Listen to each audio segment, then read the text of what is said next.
Welcome everybody to Two Drunk Dudes in a Gun Room. This is Don with Sal Gonzalez. Sal, thanks for coming on the show, man. No, thanks for having me, Don. Hey, so why don't you tell everybody a little bit about yourself, and then we'll get into how the military came about and how things went. Yeah, so I'm a singer-songwriter. I live in Nashville, Tennessee. I'm originally from Los Angeles, California. I grew up listening to rap and rock and fell in love with country music in high school. Just randomly was home doing homework and I flipped on CMT accidentally. I was switching channels and I saw Garth Brooks, If Tomorrow Never Comes. And although I'd never heard his music, I knew who like I'd heard the guy's name. He was Right. he was famous. So I was like, all right, well, who's this Garth Brooks dude? And I'll never forget it. It's If Tomorrow Never Comes. And it's still to this day one of my favorite songs. Yeah. Um and that was it. As So they it, say, that was history. I think it's meant to be because the funny thing about it, if I'm not mistaken, Garth Brooks before he became big and known in country, he actually was in an alternative rock band. That doesn't surprise me. He's an eclectic dude. Yes, he is. Yes, he is.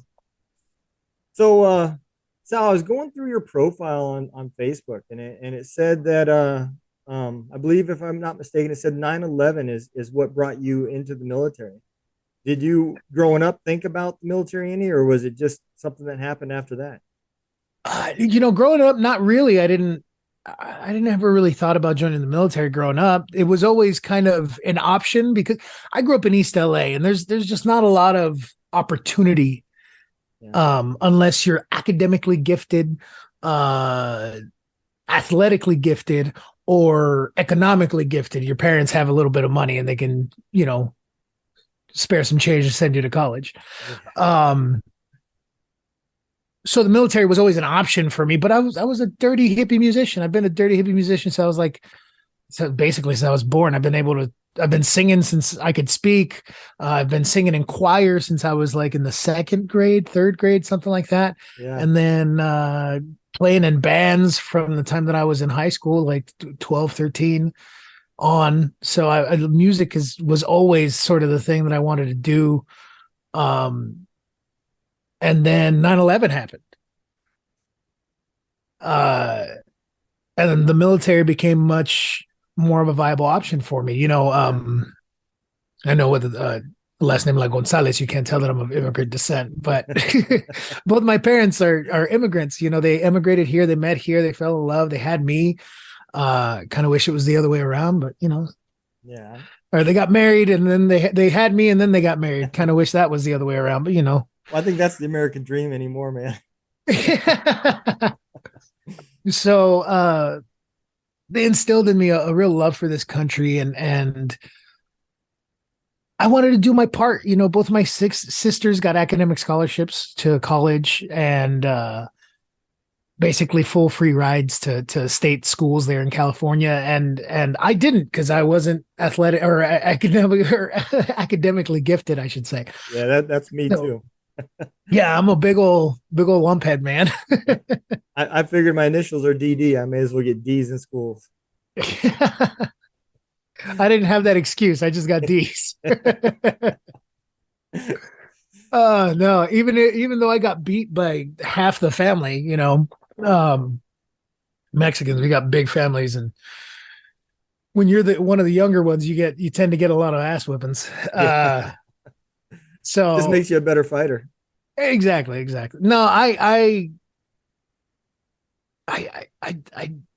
just wanted to do my part, and the only thing that I knew how to do was fight. Because I mean, there's a reason why boxing's the second biggest sport in Mexico. Yeah, That's absolutely. because it's in our blood and it's what we like to do. And um, growing up in East LA, you got to learn to defend yourself. And Yeah. so when my country was attacked, I wanted to go do my part and defend it and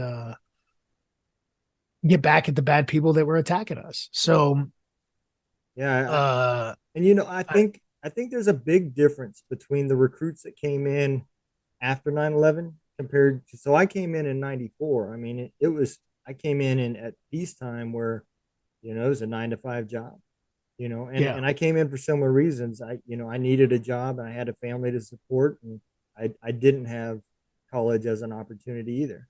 So, um, I came in for that. But after 9/11, and you've seen it with the soldiers, it was a whole different mentality. A lot of them came volunteering at a time where we are at war. They knew they were coming to war, and so I think there was a different attitude towards those recruits compared to when I came in. absolutely. And I almost feel bad for some of the younger dudes that joined right before 9/11 that were like, I'm just joining to get a full ride scholarship to college. Yeah. And all of a sudden, hey, Marine, we're going off to war. Come Yeah. here, devil dog, man, this machine gun. And that's, I feel bad for those dudes, but at the same time, that's kind of what you sign up for, even Yeah, in peacetime, it is. anytime. Yep. So I run into a lot of veterans and they come up to me and they're like, man, I served during peacetime and this, that, and the other. And they feel bad almost because they didn't go to war. And I'm like, so the worst thing that could happen to a soldier you didn't have to go through, it's pretty awesome, bro. Like, Yeah. and on top of that, you passed on lessons to us that we then took into combat with us. So it's Yep. not like you didn't do your job, you didn't pass on that lineage. But I guess that's kind of the military mentality, right? Is we Yes. want to Yep. do our part. We want to make sure that we give.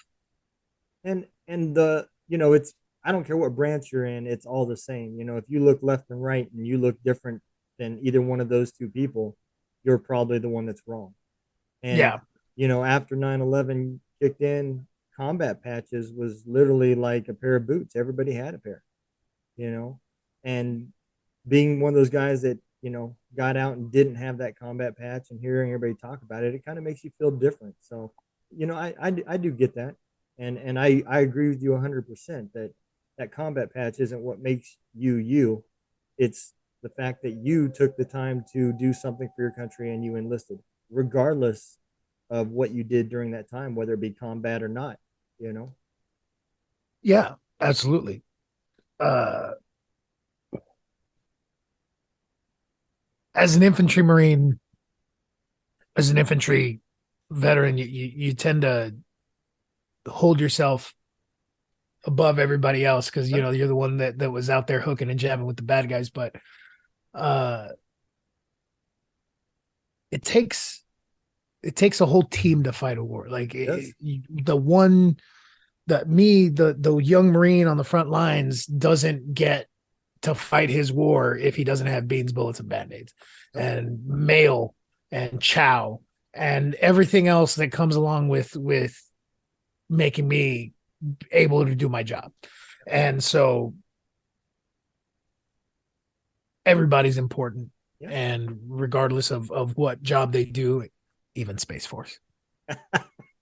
I have yet to meet anybody from the Space Force. So I actually went to the Space Force base in Denver and gave a speech for Wounded Warrior Project. So really, yeah, I'm a spokesperson for the organization. I okay. spoiler for the story down the line. I get injured, and Wounded Warrior Project is kind of a big part of my recovery. So yeah, a few months ago I was out in Denver, and they took over one of the Air Force base out there, Okay. and so they have a whole thing. And I was out there just hanging out, giving a speech and talking to them, and I got to spend a whole day going through all uh their offices and seeing all what they do in that base. And it's all classified. I can't talk about any of it, but Yeah. it was cool. Yeah. I bet. And everybody talks about them, but very few people have encountered, the branch. So that's Yeah, it's pretty cool. a lot of Air Force dudes that crossed over. And just now, like the guys that I met that were young, that were like my liaisons there, Mhm. were guys that joined the Space Force, which is wild Yeah. because a lot of the higher ups are prior Air Force, prior Navy, prior whatever Yep. IT sort. Because I think that's kind of what they are, is mostly satellites and Yeah. That would make sense. computers and stuff. Yeah. And you've got to have that senior leadership. I don't care what branch you're in. You've got to have the ones that can teach and mentor. Yeah, absolutely, Yep. absolutely. Well, you got to have the knowledge, right? Yep. Absolutely. So you go to basic. Where did you go to basic at? I went to San Diego, MCRD San Diego. Okay. Uh, so there's only, unlike in the in the Army, there's a bunch of different places you can go to boot camp. In the Marine Corps, there's only two. There's Paris Island and MCRD San Diego. Okay. And all the girls go to Paris Island. And if you're born east of the Mississippi, you go to Paris Island. If you're born west of the Mississippi, you go to San Diego. So I was California. I went to San Diego. My cousin was a Marine. He married into the family, and uh, he was. I mean, he'd been in probably 10 years by the time I joined up. So he was actually a drill instructor when I was in boot camp. Oh wow. He wasn't my drill instructor, luckily, but he had a cousin who was one of my drill instructors. And so I got a little extra attention. Um, but again, I wouldn't take any of it back. It's all like crazy stories, right? Like Yep. I'm the Yep. only one who got woken up at 4 a.m. Hey, Gonzalez, come here, get up. Right before fire watch is over, right before you're about to wake, you're like right on the cusp of when it's gonna piss you off most. Yep. They wake you up and they make you do burpees, and oh man, I have so many Yeah. fun stories Yeah. of doing that dumb stuff in boot camp. But yeah, I've since punched him in the nuts since getting out. We're both retired, and I'm like, you can't do nothing to me now, son. Yep. Give him a little bit of a taste of his own medicine. Love you, Beto. He's family by proxy. He married his cousin married my cousin, but I love him. Well, you got to keep the peace, man. Oh yeah, no, I'm joking. This is all bygones and bygones. We Yeah. we all party and hang out together and barbecue together when I'm ever in California. So I'm just talking smack. Oh yeah, absolutely, man. So how long were you actually in the military? I was in the military a total of 2.5 years. Okay. So like 2 and 6, 7 months ish. Okay. Um, Wow. So there wasn't much time from the time you came in to the deployment then. no, it was like 3 months of boot camp, 3 months of the School of Infantry, 1 week of leave, and then like 6 months of training with my unit. So like Yeah. combined armor training, exercises out in 29 Palms, California, all of your general getting to know how to do combat essential Right. stuff as a young Marine, as a young, you know, guy on a fire team.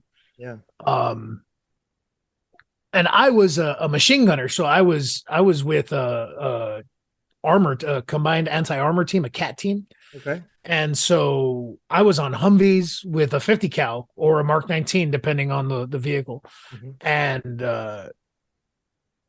50 cal is a big machine gun. Mark 19 is a grenade launcher that's also a machine gun. It shoots 375 rounds a minute. For It's those who badass. aren't, yeah, they're the shit. They're awesome. It was also made by a Marine, oddly enough. Really, I didn't know that. Yeah, yep. Former colonel, I believe. He Okay. retired from the Marine Corps, got done, and then he built this giant Lego set that shoots grenades. Yeah. Hey, It's my any place that's not flat, that is the weapon you want. That is for sure. yeah. Well, even if it is flat, it's my third favorite machine gun. And the only reason it's my third favorite is because it doesn't shoot as fast as the first two. Yeah. Yeah, that is true. That is true. That's it. That's the only reason. I just That, like the fire rate a little better. yeah. Yeah. Um, So you no, guys deployed to, was it Iraq? yeah, we deployed to Ramadi, Iraq, and my unit had just got back actually. So they pumped through during the initial push, and then came back. We're on leave, and I picked up with them as they came off of leave. Oh wow. So like 6 months, and then right back out. Yeah. Um, And you said Ramadi? yeah, our Ramadi, Iraq. That Yeah, was that was my last deployment. I retired. yeah. Fuck that place. Yeah, I completely agree. I got dropped off and set up a little Jiffy Lube for convoys, and it was me and two or three other soldiers. Yeah, yeah. What year? I that was 2012. Fuck. Wow. Yeah. Okay. So that was like right after the big battle of Ramadi there in Yep. 09 and '08, right? Yeah, yeah, yeah. Because my buddy Spanky lost his leg there Oh and then wow. redeployed there afterwards. It's a badass story. He's one of the only like above the knee amputees to go back into combat after he lost his leg. Wow. The wild story. He's a Yeah. bad motherfucker. But anyway, I digress. Uh, I was in Iraq for probably 2 months, like a total, like exactly September 1st to October 31st. And on October 31st of 2004, I got hit by the seventh bomb of that deployment. And it went through my armor, injuring my assistant gunner, Kenny, who was riding left rear passenger. And it unfortunately killed my lieutenant. His name was Matthew Lynch. He was from Long Island, New York. And yeah, the bomb ripped through diagonally from left rear passenger to front passenger. Uh, my driver got knocked out from the concussive force. I got knocked out from the concussive force, and the assistant commander, vehicle commander, got dazed, but I don't think he actually lost consciousness. I woke up inside the Humvee as we were coming to a halt. I think the like us hitting a wall. Luckily, we were going slow motion when it happened. We were going around this roundabout. I don't know. Do you know? Okay, so we were at Hurricane Point, which is right there where the river is, Yep. where the Tigris and the Euphrates meet. Yep. And if you go to the other opposite side of our Ramadi, Mm-hmm. there was a base, and I can't remember what the hell it was called. Combat Outpost, I believe. Yeah. But there was a roundabout, like a flower bed roundabout, right outside the gate. Yep. And I believe that right there is now an Iraqi military base. I believe they gave that up because when I Okay, was there, we bordered a Iraqi military base, and that would make sense. yeah, I could just sit there and watch them get tore up with city cows and everything else from Yeah. other you know insurgents. Yep. Yeah. So I got blown up like 50 yards from that gate. We were coming Oh around that shit! roundabout, and the army stopped us. They're like, "Hey, we're doing a court and knock. You can't come through. Sorry, you guys got to go through a different route." And as we turned around to like figure out what the hell we were gonna do, Yeah.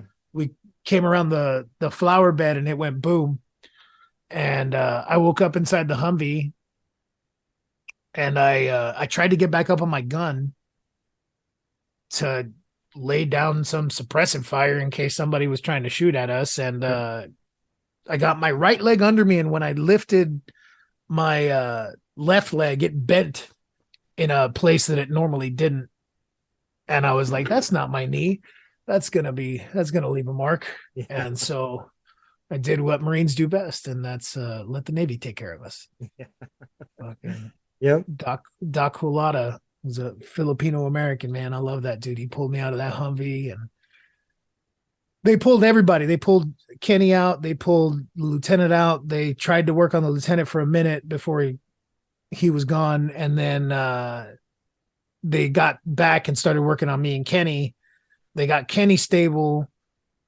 They tourniqueted my leg and popped me full of morphine, which, if you're ever like traumatically injured in that manner, I recommend highly.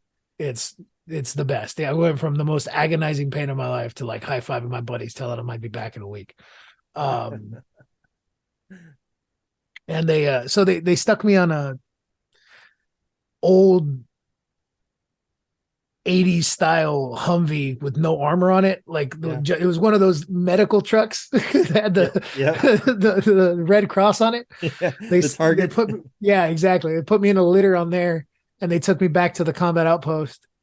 And I remember them working on me, and they asked me a few questions, put me on a helicopter, and I fell asleep.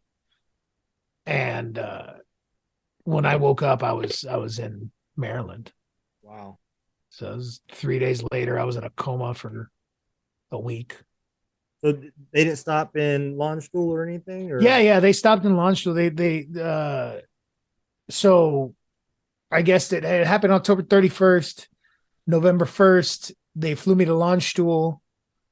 they got me stable on the second and flew me on the second back to the States. So I was back in the States by the 3rd of Okay. November.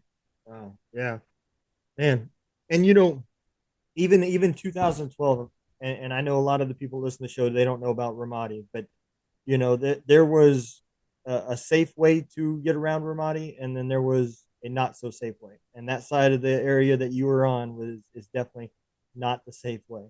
You Yeah. know, we would run convoys. So I ran back and forth to Fallujah for my last deployment. We were training Iraqis for logistics and other stuff, and we would convoy from Ramadi to there, and we'd always go out the other gate, which took, you know, about 45 minutes longer to get around the city of Ramadi safely and get over to Fallujah. And you know, you go out that back gate. You're not supposed to go out the back gate without Iraqi police. Well, you know, most soldiers will tell you they don't really care to have the Iraqi police around because they're just as big at targets as anybody else. So, and roundabouts, it makes sense, you know, how your story goes, because roundabouts is it was the primary place that they were targeting civilians, military, everybody. Yeah. You know, we learned later, much later in the TTPs, you know, they would set off one bomb and wait for, you know, cavalry to come, and then when the police and paramedics and everybody else came, then they would detonate the bigger bombs. So Yep. yeah, you know, we that was They one got pro. smart, man. They got Oh, smart. and they changed so fast, and it really didn't help that, you know, a lot of our training tactics was on YouTube and everywhere else, and we had to learn theirs based off of trial and error, you know, and then send the information back when the soldiers would rotate, and they would try to change the training in all the training areas to match what they're currently doing, but then by the time you get there, it's changed again. You Yeah. know, it's it's a tough situation to be in, and a lot of people that have never experienced it, you know, they don't understand when you're trying to figure out evil, and a lot of people just can't wrap their heads around it, Yeah. you know. So so you get back, you're in Maryland now. How long was your recovery? I was in Maryland for 3 months. We fought to save my leg for about 2.5. Okay. 30 plus surgeries on my left leg. And eventually the doctors and I decided to amputate my left leg below the knee. So I got one of these cool things. And here's what sealed the deal for me. I'd been in the hospital a day. I just woke up, right? Mm-hmm. And they wheeled me into this room with this Marine lieutenant. His name was Josh. And Josh had been injured a month before then. But he got hit by an RPG. His left leg was gone by the time we woke up. And he was just, you know, he was basically he was all healed up. He was just waiting to go get his prosthetics. Right. Going to what was the Walter Reed Army Hospital there, Okay. back before they closed it. Yep. And so we were roommates for a week, and then he left. And 3 days after that, he came to visit me on 2 legs, Wow. like on a prosthetic leg. And I was like, "What the fuck, bro?" He goes, "Yeah, they get, you know, I got fitted yesterday or the day before, and they gave it to me today, and I decided to come give you a visit." He goes, "I know you've been fighting." He goes, "You're going to be fighting that leg and doing all sorts of stuff." He goes, "I know, because I did it for, you know, I there was complications, and eventually," he goes, "but now I'm good." And he goes, like, you're going to be fine. And I was like, "Okay, sweet." And so after 3 months, there was a I was going bald on the back of my head from Okay. laying in a hospital bed for Oh so yeah, long. yeah, And I I can was see just that. like wearing a bald spot in the back of my head. And I was like, I'm done. I'm done laying in a hospital bed, man. Yeah. So we amputated, and I went to San Antonio, Texas, where they gave me a prosthetic leg, and I learned to walk again and run again and all that stuff, which sounded a lot more impressive than it actually is. But because I my knee was basically untouched. I have shrapnel wounds all the way up to my hip.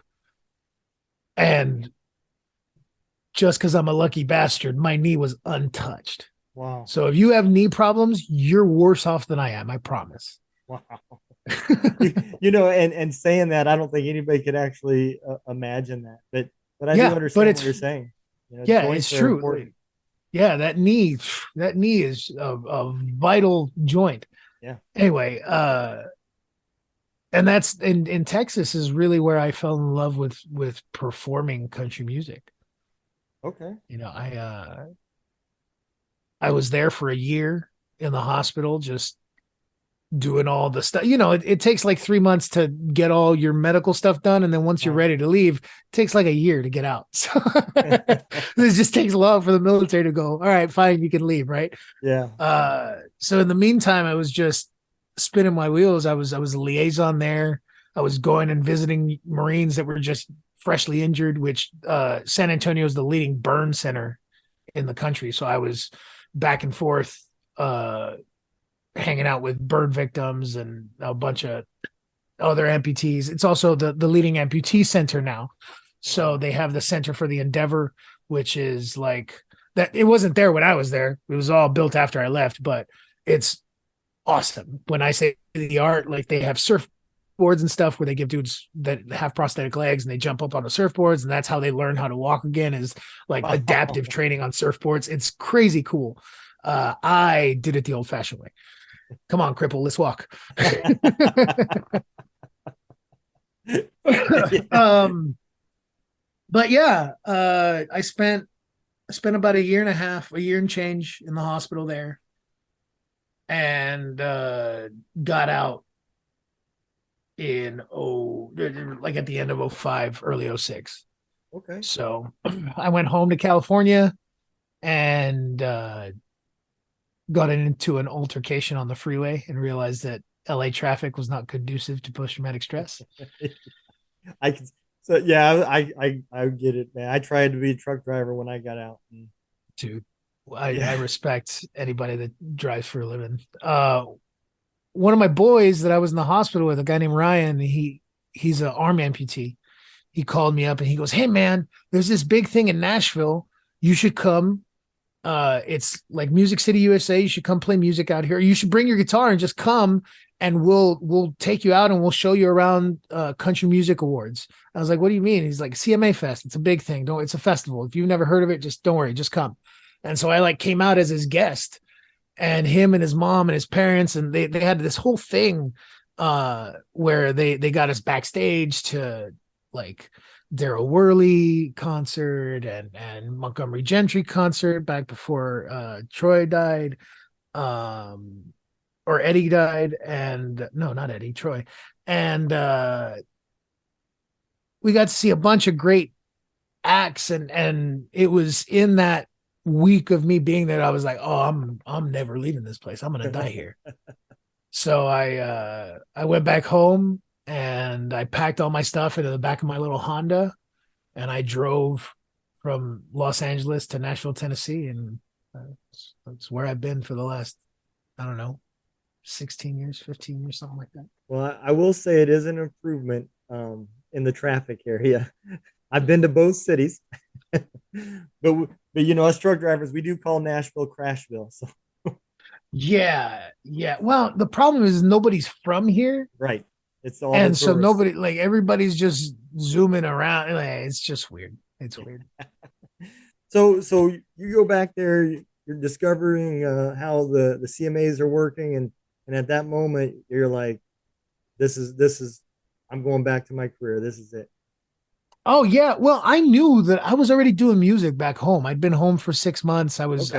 I had started a little rockabilly band and I was playing gigs and stuff. Okay. And it was moving, it was progressing, but I just nothing felt right. Like I wasn't uh the life I came back to wasn't the life I left. And I think that happens to a lot of soldiers, because you're not the same guy anymore. you know. Yeah. So I had a girlfriend, fiance at the time, and her and I broke up. I moved halfway across the country, all the way across the country, essentially. Yeah, Uh, so yeah, like it was a big transition time for me. yeah, And I moved to Nashville, and I made my attempt at a career at that country music, and I still haven't quit. So that is awesome, man. You know, and that's really where our show came about. You know, our goal was to find resources and give soldiers options and highlight soldiers. You know, we've had people on that have started their own business and now musicians. You know, lately I've had I've had Scotty, and then a gentleman named Schaefer. He's coming on in a few weeks. You know, so we've had a bunch of veterans, and that's really what's me and another guy that started this last year was all about. It was about highlighting veterans, you know. And yeah, I've always said, you know, regardless of what the task is, a veteran will put his heart into it, and you'll be astonished in what they can accomplish. You know, and I've said that from the time that we have started this, and it never stops to amaze me. You know, I got a buddy of mine. I just shared it on my post today. You know, he got out, retired, and he wanted to go into banking, and now he's opened up his own mortgage company. And you know, this was his first week of business, so you know, my hat's off to him, and I pray that everything turns out good in the stormy weather that we see coming. But you know, I'm happy yeah. for him. You know, and That's I awesome, I did man. the same thing. I got out and started my own trucking company, and did it for several years, and then economy and personal situations, you know, caused me to close it and move forward.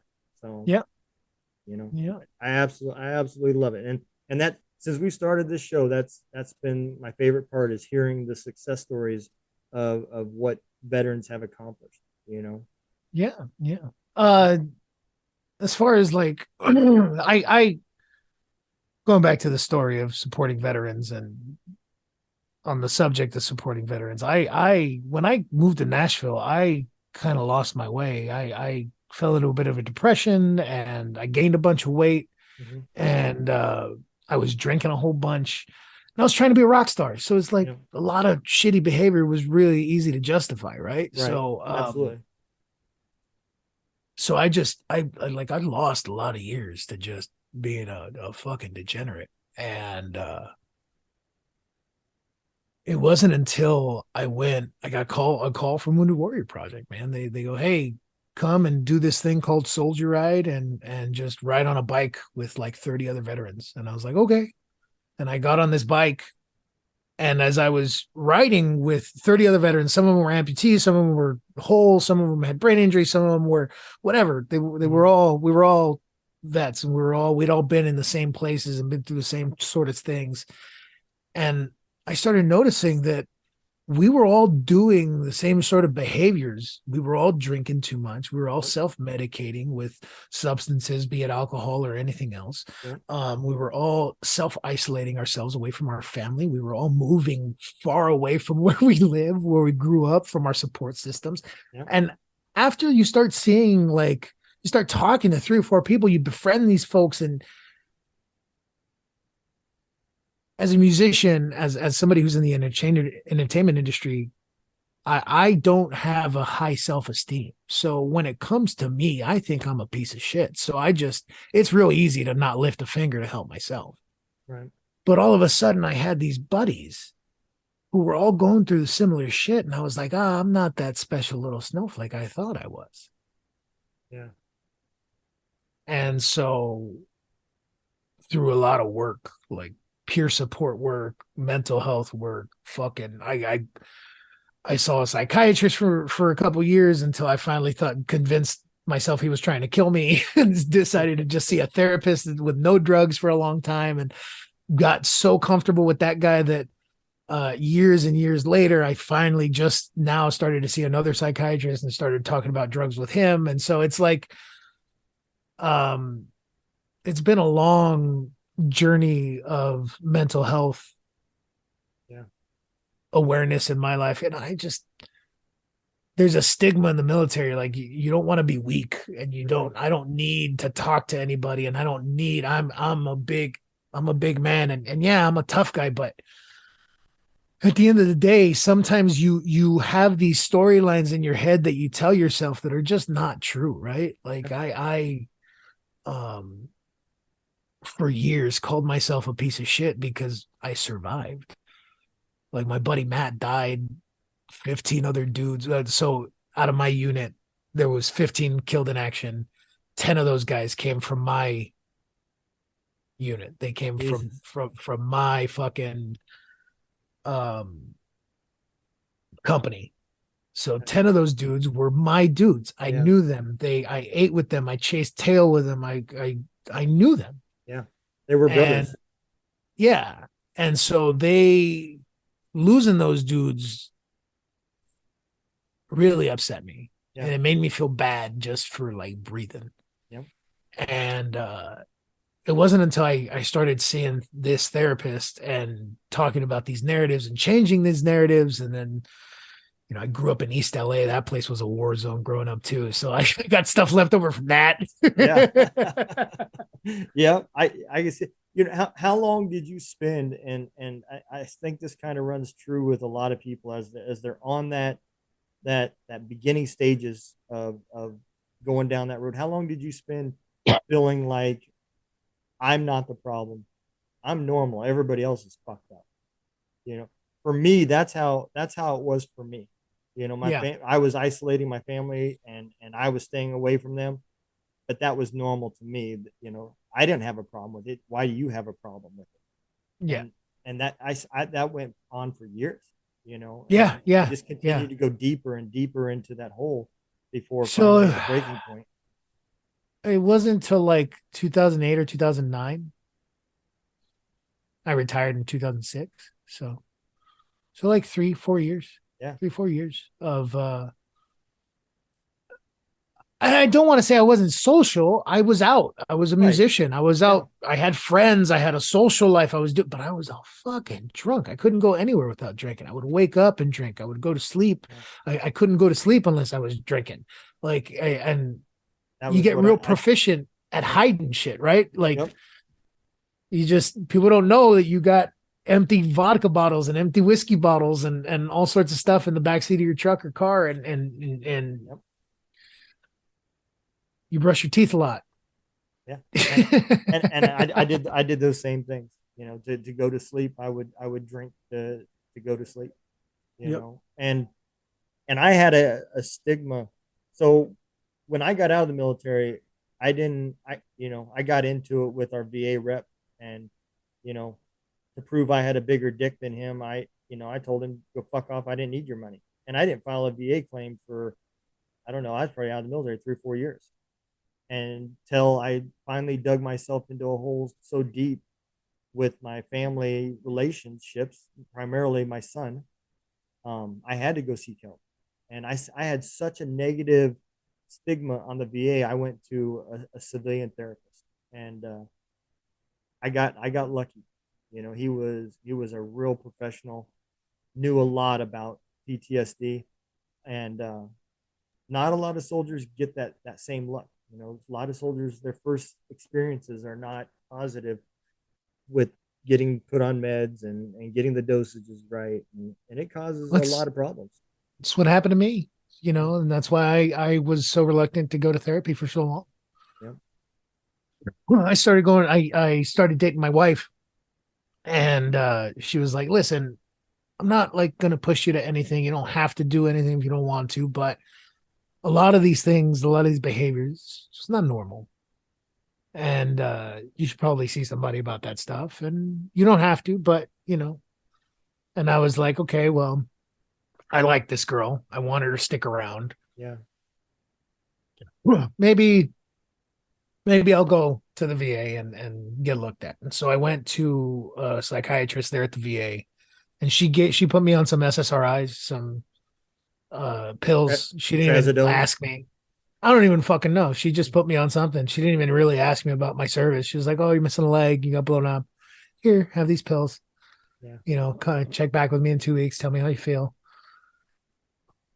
I got a traumatic brain injury. Like I forget shit all the time. So, um, and then now I turns out I have ADHD too. So it's like on top of that, I forget things and I get distracted easy. So, uh, she gave me these pills and I was on the road. I just started speaking or I just started working for Wounded Warrior Project and, I was in Jacksonville doing some training and I forgot my pills at home. I Yeah. was like, I'm only here for 2 days. It'll be fine. And about the second day I was there, I remember very distinctly sitting in my hotel room and going, I could tie this bed sheet to that thing there, and that would be sturdy enough to hold my weight. And as I was making the plans to hang myself, I was like, oh, that's not fucking normal. I don't think like this. I don't get me wrong. Everybody thinks about suicide. You're not Yeah. a human being if you don't. I don't think. But it was always like it was always like a quick thought and then nah, I can't do that. You Right. know, there was never like any real plans drawn out. I always Right. figured if it was gonna happen, it was gonna be a quick thought, gun, bang, done. Right. But I was like planning this shit out in my brain and Yeah. not even feeling a way about it. Like I was just this was just something that I was gonna do. Like creating a grocery list to go to the store, you know? Yeah, yeah. And so that scared the shit out of me. And I was like, all right, I'm done with these fucking pills. I threw them away the minute I got at home. And I never went back to the doctor. I Yeah. stopped going to her. And luckily, I was working for Wounded Warrior Project. So there was a lot of like mental health stuff that they were able to help me with, just like little exercises and gratitude and changing your own narrative. And a lot of these things didn't really set hard until I started going to therapy with my doctor or my Dr. Chen, my guy, my therapist. Um, but it just it was a godsend being at that organization Yeah. because I had a mission again. I Yep. was there to take care of veterans. I was there to share my story and take care of veterans. So like I have this thing that I'm good at. I play music in front of people. I'm good at running my suck in front of large crowds of people and not getting nervous. Like Yeah. that's a fucking superpower. Yeah. And I can use my superpower for good for this thing that I'm very passionate about to help my buddies. And that was like something to hold my head above water, man. And there's Uh, therapy in doing that as well. You know, oh yeah, sharing my story, sharing what yeah. happened to me, just talking about it every other day is like cathartic. Yep. There was a time where I couldn't tell my story without breaking down in full tears. Yep. And now I'm better at it. I find ways to add humor, and I'm still giving you all the same information. I'm still giving you all of the same emotional content, right? Yeah. I'm telling you all about how I felt and all these other things, but through training and time and not just training, but actual work and therapy, like you Yep. get over a lot of this stuff. Not over, but like the wounds sort of scar up. Yep. And so you still feel that little twinge whenever I talk about Matt. I still feel my little twinge of Absolutely. but it's it's I'm better off. And I've as veterans we think a lot about we're surrounded a lot by suicide. Yeah. And I get asked a lot by veterans like, how do you deal with suicide? How do you like not? And the big thing for me is those 15 dudes, those 10 dudes that were from my unit, from Barrow to Langley to Matt to everybody, to all the guys that were my guys. Yeah. If the roles were reversed and they were alive and I was dead, and they were going through the same emotional pain and they were going through the same stuff, what would I want them to do? Yeah, that's a good point. And and so whenever I get down on myself, man, I just think of Matt and I think of all the guys, and I might have a beer for them, I might not. I might Yeah. just sit there and have a glass of water or have a non-alcoholic beer, Yeah. which has been sort of my favorite thing to do nowadays. Because God, I miss drinking, but it's just not a healthy habit, especially now. I'm almost 40. Yeah. Those hangovers hurt, son. Yeah, they do. They do. And I'm thankful that, my meds have they've got them worked out, and I'm doing stable. So, I drink, I don't know, a six pack probably lasts me a week and a half anymore, so Yeah. I Yeah, don't, absolutely. I used to go through a bottle of bourbon quick, and now I'll have a couple beers, so Oh yeah. Oh man. I recently went through a bottle of bourbon that was rare. My father-in-law bought me a bottle of bourbon, and it was like aged in sherry wine oh wow. barrels. Wow. And it's the greatest whiskey I've ever had in my life. I loved it so much. I thought I could get more of it. So I was like sharing it with my friends. I had parties, people were coming over. I went through this bottle in like 2 weeks or something. And I went to the liquor store where my father-in-law bought it, and no, it was a rare bottle. There's like it's really rare to get your hands on. I talked to my buddy in Ohio who's like a whiskey snob, Uh-huh. and he's like, "Oh, bro, my dealer only had one. I could only get my hands on one." And he's like, "I'll give you a couple fingers of it." I was like, "Oh, thank you so much." It's in there, my precious, me go lie. Yeah. No, I get it, man. I get it when it comes to bourbon. It's a collection. It's a passion. It really is. Yeah, most of the time, there's a bottle of whiskey that stays down there. It's mostly for company. Yeah. I have a stocked bar, but I rarely drink these days, honestly. That's good. Um, yeah, unless So I'm playing music. Like later tonight, I'm gonna be playing at Heroes Den, a bar here in town, with the Stop 22 tour, okay. and they usually before I go on stage, I take a shot just to help warm up the voice. It's an old mariachi trick that Mexican singers do. We take a shot of tequila right before you go on stage, and it helps warm up the vocal cords to be able to Okay. sing the gritos and all the crazy stuff that we do. Okay. Uh, but the Stop 22 tour was started by my buddy Steven. Steven Cochran. He had some top 40s on the radio back in the mid 2000s, and I was working at a beer company. I was driving into town, and I heard on the radio this dude talking about how he's an injured Marine, combat veteran, da da da, country singer. It's like the guy's me except white. And so I call the radio station. When I say call, I'm like calling. They hang up on me. I call back. It's busy. I call back. Like every time that I get rejected, I call back.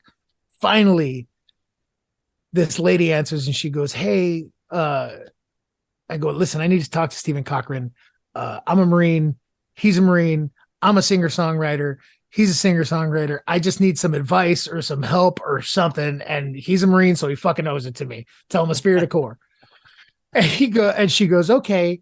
And to her credit, she walks in there and she goes, "Stephen, there's this guy, he's probably called 3 or 4 times to the radio station, and he said something about the spirit of the Corps and that he's a Marine and a songwriter and you need to help him." And this crazy bastard goes, "Yeah, get his number."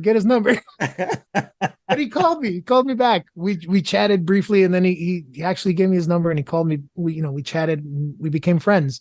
We write songs, and we've been pals since, like, I don't know, 2007, 2008. And he I think it was like 2011 or 12. We had a slew of our buddies that just died, that all committed suicide. Yeah. And it was like my buddy Daniel Dean's cousin, my buddy Stevens, one of a couple of the dudes that he grew up with, that they all kind of joined at similar times. They committed suicide. I had a dude that was in my unit that went crazy, killed his wife, went to jail. I had another dude that committed suicide. Like, it was just one after the other after the other. And we were all feeling it, man. So Steven goes, listen, I'm gonna get some sponsors together. We're gonna pay, we're gonna get them to pay a bar some money, and we're just gonna get together as vets, and we're gonna get every vet that we know that plays music to come, and every vet that doesn't play music could just come and hang. And we're gonna do it once a month, and it's just gonna be a hang. And we're just gonna shoot the shit, hang out with each other, have a cocktail or two, and like talk about our feelings, and just be cathartic, like what the VFW used to be. Yeah. And man, it became this beautiful thing. We've taken it across the country now. We play all over. I think next November we're playing somewhere in Illinois. We travel with the Romans Warrior Foundation that has the Wall of Remembrance that has all the modern names, all the guys that died during OIF, OEF, and Afghanistan and Iraq. And it's turned into this crazy thing. And I'm just a part of it, right? I'm just the guy that I show up and play music and have a good time. Yeah. But Steven and them, they're really the face of it. But it's turned into this beautiful thing. And I just want anybody out there that's struggling to know, like, there's a light at the end of the tunnel. Yeah. You may think that there's not, and you may think that you're on your last leg, and motherfucker, you're not. Yep. And that pun is intended. And it's okay to laugh at the one-legged jokes as the one-legged dude is telling them. So no, for real, like,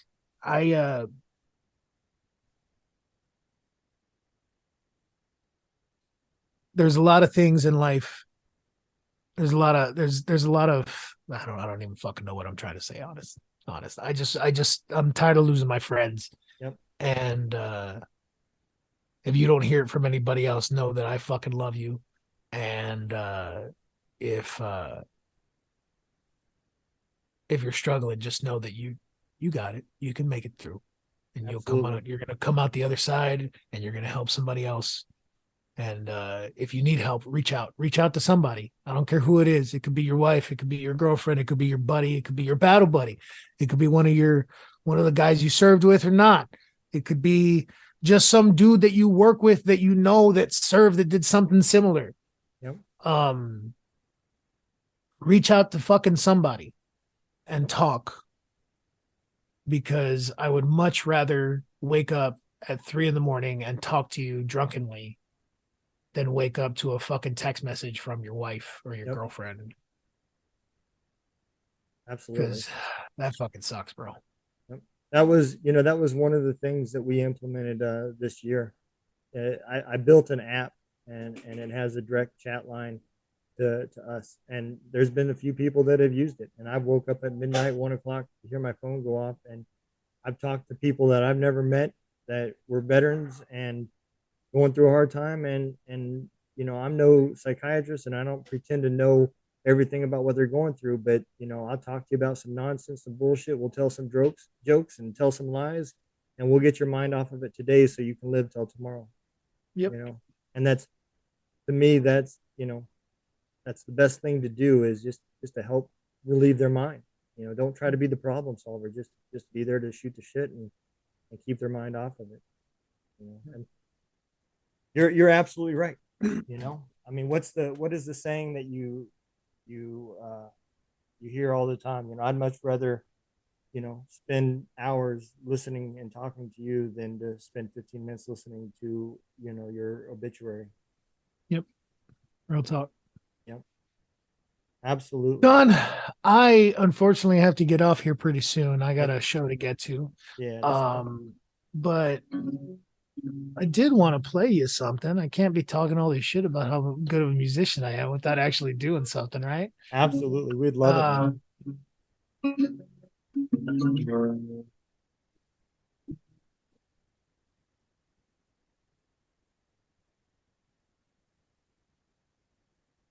Memories alive. Oh, do I want to die? And some ice and one roll just right. Should do it this time. Those empty bottles strung out on the floor. Smoke in the air. Care if I care any less or any more. From black labels, left-handed cigarettes. That's the only thing. Haven't given up on you. It's all I can do. 'Cause I know we're through. I'm through the pain. Wash you away with blank labels. Left-handed cigarettes. Oh, black labels.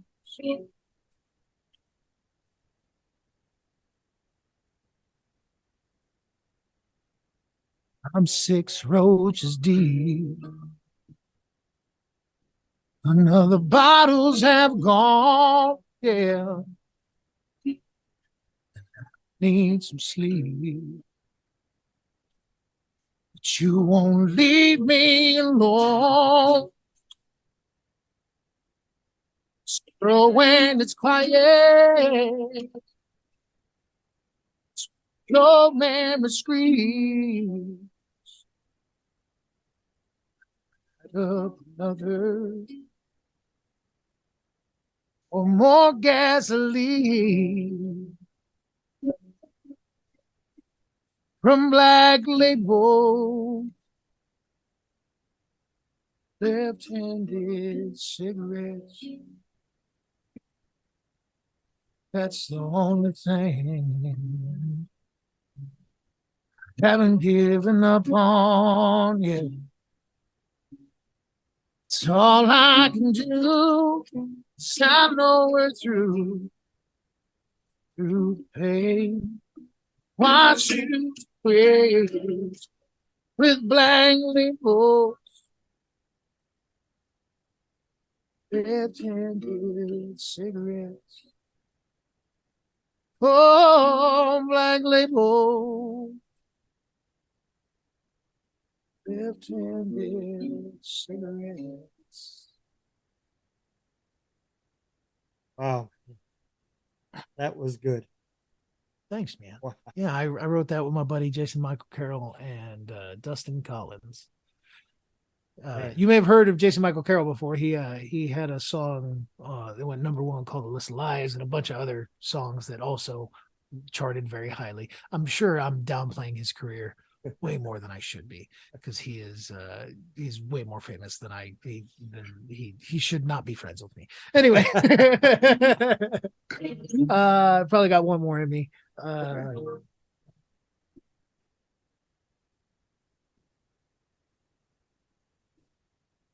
I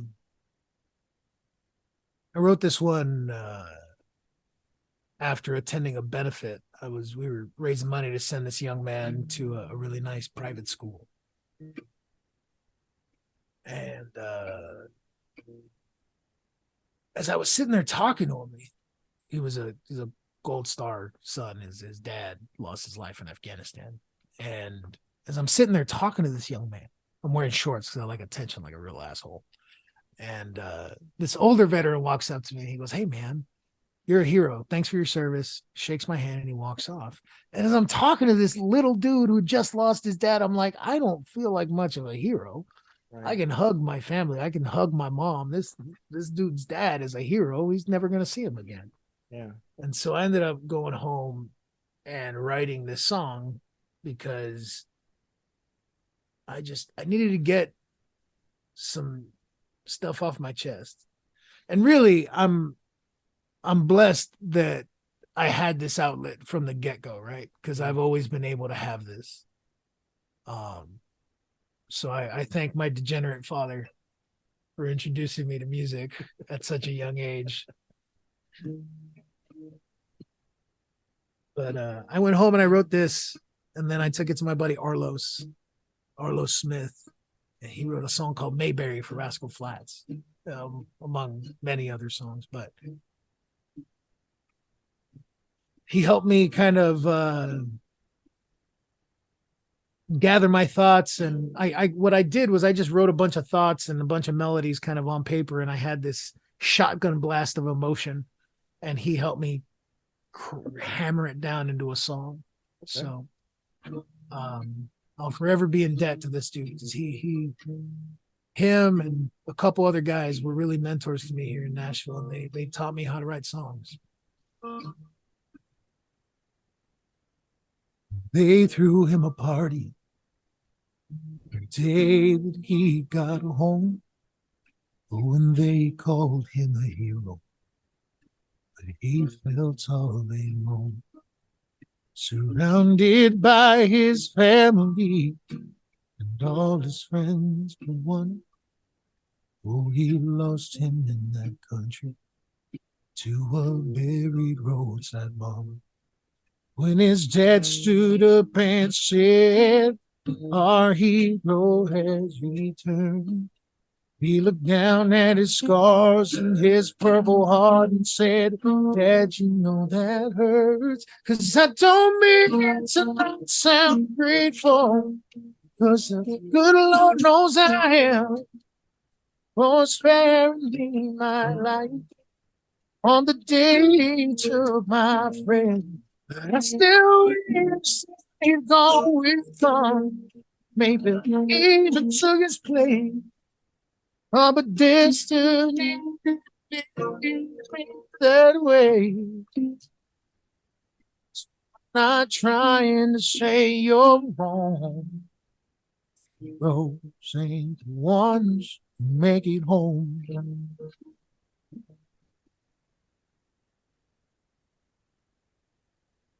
He said Danny had a daughter he'll never get to see.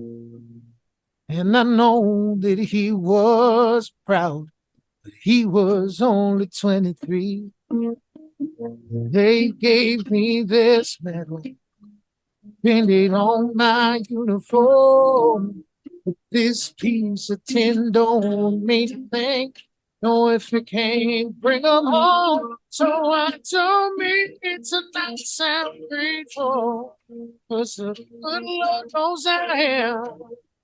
Oh, spare me my life on the day to my friend. I still will sing along with them.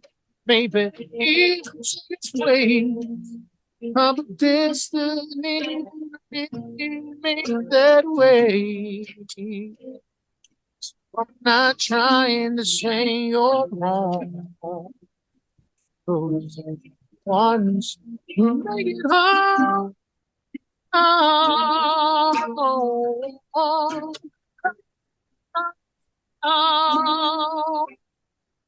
oh, oh.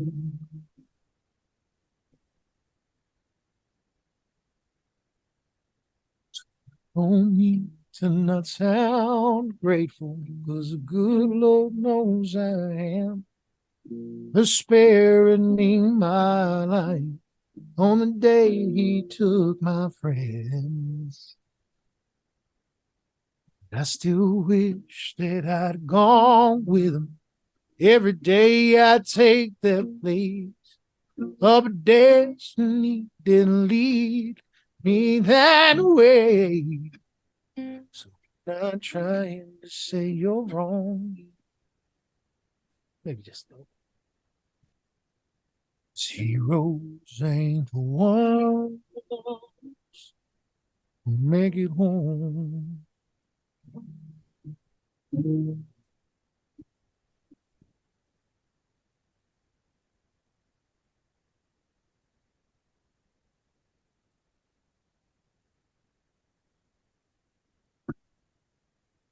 And I Wow, dropped that in 2020. You can find that streaming everywhere. that is powerful, man. You know, and I don't think so, I don't think people realize how hard survivor's guilt really is, because it affects a lot of people. Wow, man. Sal, I appreciate what you shared with us, and the mission that you're doing. Um, I thank you, and I will be following you and sharing everything that you do, because I know you're out there helping veterans. I appreciate it, brother. Thank you so much. I just, we're just out here doing the damn thing, just trying to make it happen, boys. Yes, sir. So, Yeah, that's what this whole community is about: support and lifting up. yep. All right, Get, Don. I appreciate it, man. Thank you so much. thank you. Follow me everywhere on social media at Sal G Music. I promote all my music there. I promote all my shows there. So if you happen to be in the Nashville area, I happen to post whenever I'm playing. So come on, Absolutely, and we'll be come sharing on, and it. we'll see you. I We'll see you appreciate at a it. show. All right, you take care. You too, Don. All right, bye bye.